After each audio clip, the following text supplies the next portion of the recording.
at Media for the Future. We are now moving very swiftly ahead to our next keynote speaker, of course, today, who will be in conversation with Editor-in-Chief of NewsX, Rishabh Gulati. The next session, of course, is titled NXT, Next in Technology for Humanity, a very important, relevant issue. And for that, I invite on stage Smriti Irani ji, former Union Minister of Bharat, of course, a very eloquent speaker, a lady, of course, self-made lady who needs no introduction. And we are very, very happy to have her in our midst today for this next session. In fact, it's going to be, of course, a riveting conversation on Next in Technology for Humanity. Let's welcome Smriti Irani with a warm round of applause. Thank you very much for being with us today. And this session, as I said earlier, is going to be moderated by Rishabh Gulati, Editor-in-Chief of NewsX. And the floor is now yours. Thank you, Uday. Forgive me, I'm losing my voice through the course of the day. But we have a very interesting individual who's about to have one of the most interesting conversations with you that you probably heard all day. And we've had some of the best people speaking all day. Interesting individuals because she comes from a very rich life history, who has done some things which, are worth reading for in a biography, hopefully, very, very soon.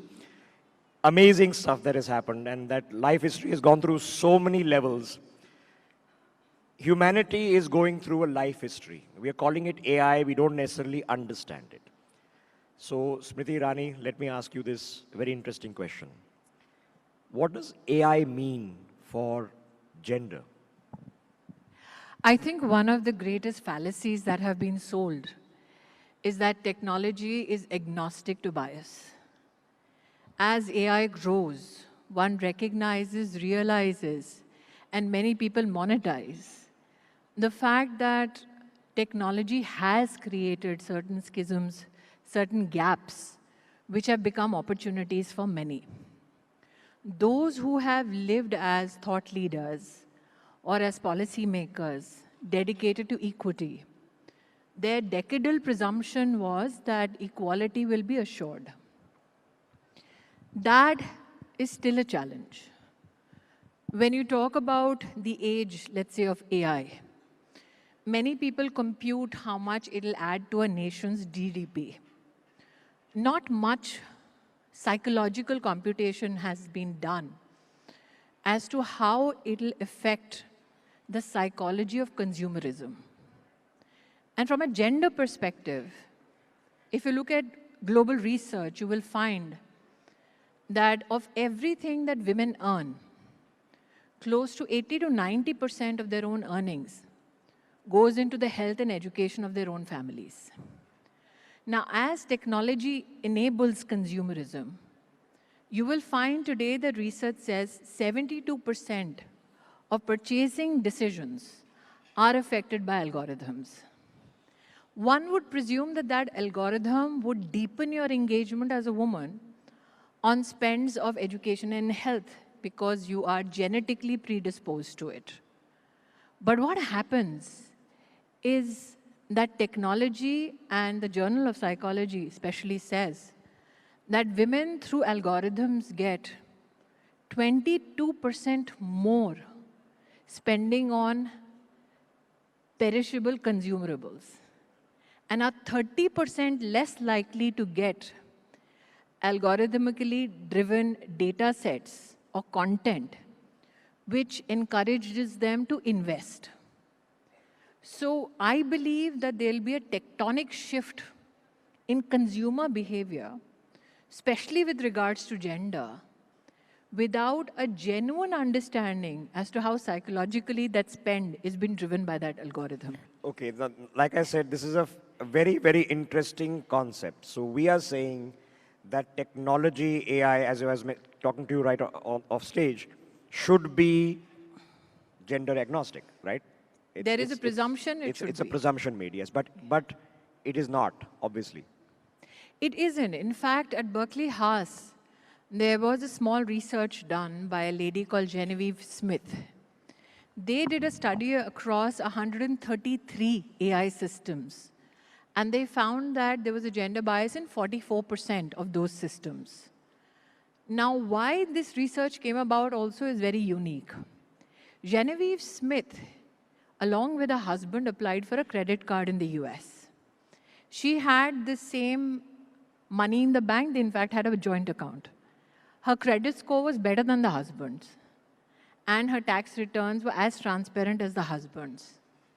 She got credit 10% less than the husband, or 20% less. That drove her to start studying the technological effects of how women enhance or how the credit worthiness of women decreases over a period of time. So when this happened to her, her husband was very outraged, and he went on Twitter and he said, this is happening to people. And I think this is a comedy of errors, because he was in the field of technology helping code web-based applications. So he did a call out on Twitter to say, this has happened to our family. Steve Wozniak, I believe, who was, I think, party to one of the first devices or applications made by Apple.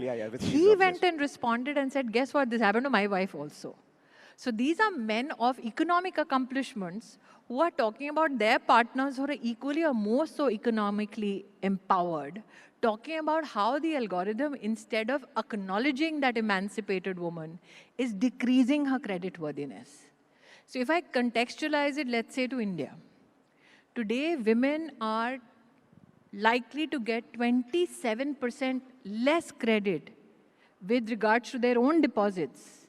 And if you look at men, analytics will ensure that they get 52% of credit equivalence as compared to their deposits. Okay, so let me understand this as a concept. So you are saying that because the algorithms are being driven by data sets, and the data sets will tell you that historically, because of bias, men have earned more, have had earning capacity because of the bias.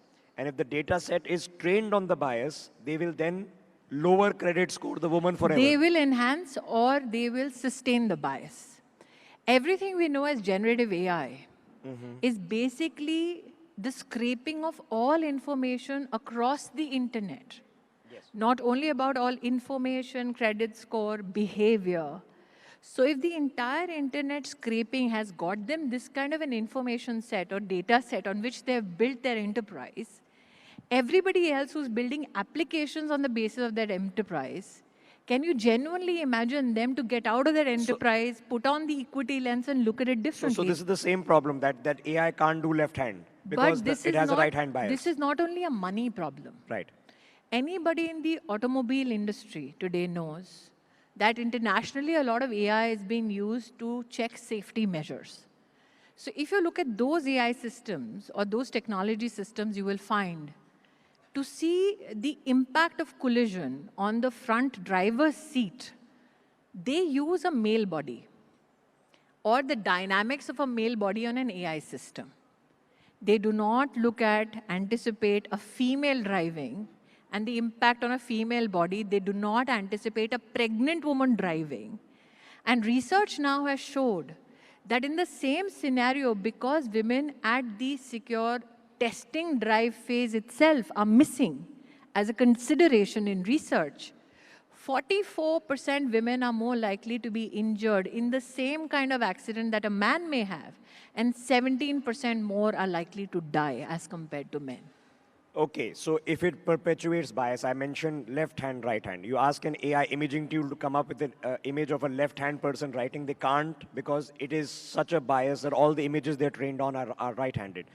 So when there can be a racial bias when it comes to the data scraping that you're doing. Yes. We've seen that as a problem. Most facial recognition systems, 80% of them are based on either a white skin or a male. Even fingerprint scanners. Absolutely. So the second then layer comes in is that if we human intervene, which is what happened very famously with one of the biggest companies, tech giants, that the AI then refused to, for example, show African-American faces. In fact, refused to create in them fact, in because the there was credit human card, intervention. the credit card reference that I gave you, the bank's algorithm refused to digitally correct the system. The bank had to manually correct the bias. So it's not only this one instance that you're talking about which had a racial bias. It's the computed even, I think, new firewall against any attempt to correct bias that even a bank of repute, and this is an open research which anybody can look at. So the presumption, like I said, that is it only about consumer behavior?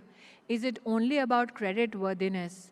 Is it only about, let's say, how much credit amplitude of money for health innovations for every other person except women, the loss to global economy will be around $15 trillion.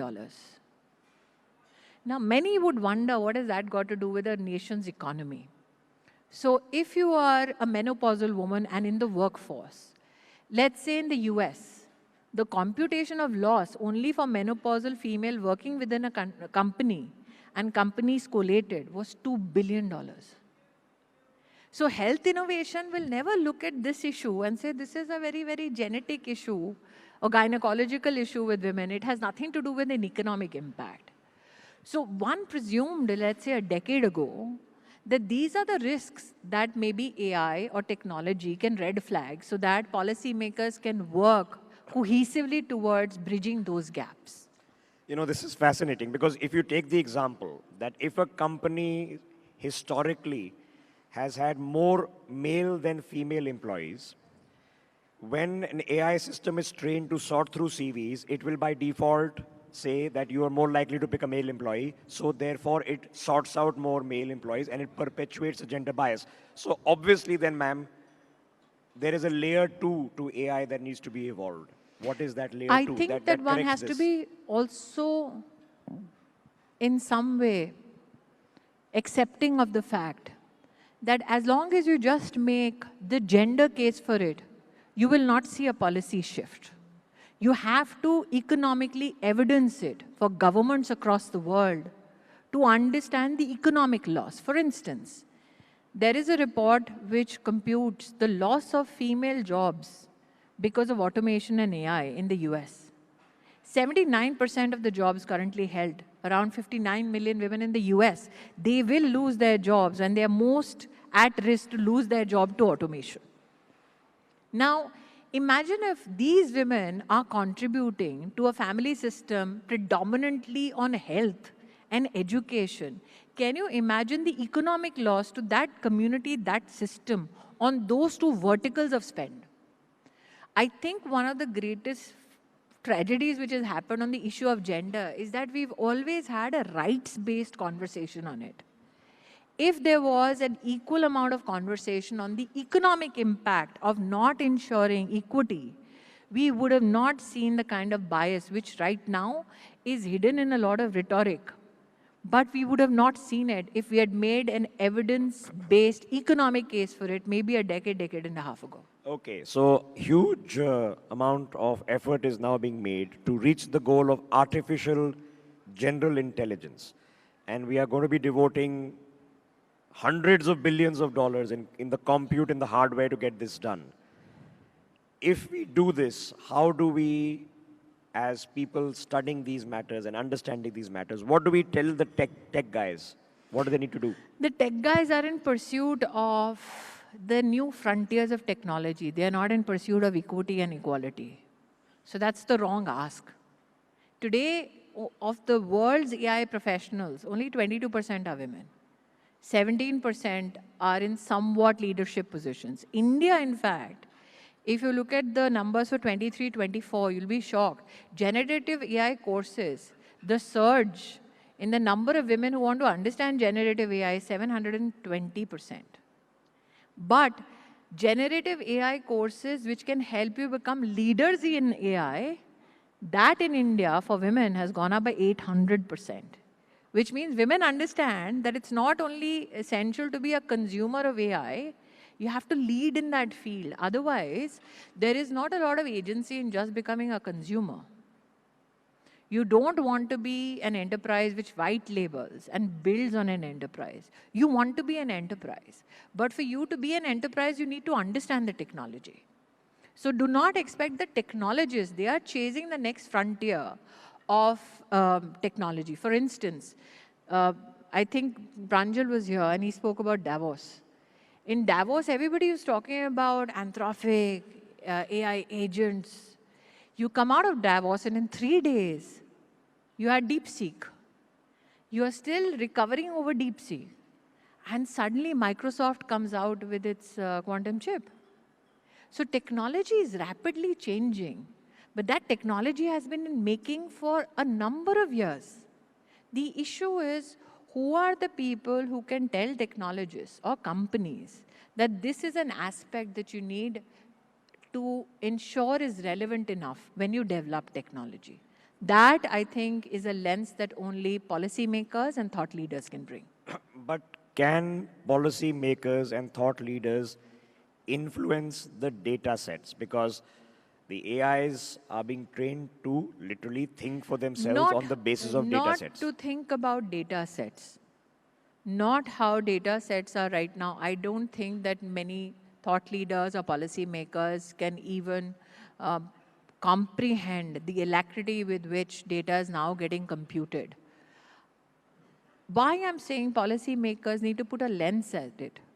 Quantum computing, if you look at it from a financial market point of view, in the financial modeling, they'll talk about risk analysis. They'll compute, let's say, the time taken in terms of fractions for what you would normally take a century. They'll do it in, let's say, 2-3 hours or 10 hours.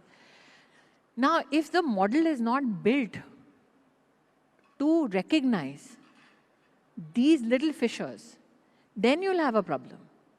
So while your frontiers of technology are shifting every day, or let's say every week, it is incumbent upon governments who are talking to tech giants to say, apart from safety, can you look at these financial models that are getting affected because people are getting left behind? For instance, technology predominantly speaks in English. There was a time when people thought that technology means you need to know how to code. Then comes a system like Claude, in which all you need to know to code is English. But how many people around the world speak English? How much of your knowledge systems, financial or for that matter, scientific, gets lost because science does not speak that language to technology? Or, well, technologists say that they can now bring up the best in translation. So, okay, I've short For that, they will need to hire those. You have 435 languages which are rare in India. Yes. Which technologist has found those rare linguists? Good point. And the rarest of them all is India's 5,000-year-old language, which we are yet to You have decipher. 16,000 dialects. It's a conversation. Okay, I'm short on time. So now, what do you suggest? What do you suggest we do? As people, what should we do? I think that one has to first recognize the bias to address it. I believe that this is the platform which for the first time, in fact, even enabled this conversation. I have not been on a platform in India where I've had this conversation. This conversation was had by me only at Davos. So I say, before you say what's next, ask whether the next that you ask for, is it bridging the gap or deepening fissures? And for that, I'm genuinely grateful to this platform for recognizing that while you're talking technology, while you're pushing towards new frontiers, you need to know technology was supposed to be an enabler and was supposed to leave no one behind. To leave half the population of the world behind can never be a solution. So before you say next, ask, who are we leaving behind? All right, I think we've got our clip for technology then to process and put into some algorithm. Smriti Irani, as always, this was a pleasure. For people in the audience from other parts of the world, I've done 20,000 hours of television, and all of us grew up watching her on television, first as an actor, then, of course, as a minister, as a political leader, one of the most vibrant voices in the country. As always, ma'am, pleasure talking to you. Thank you.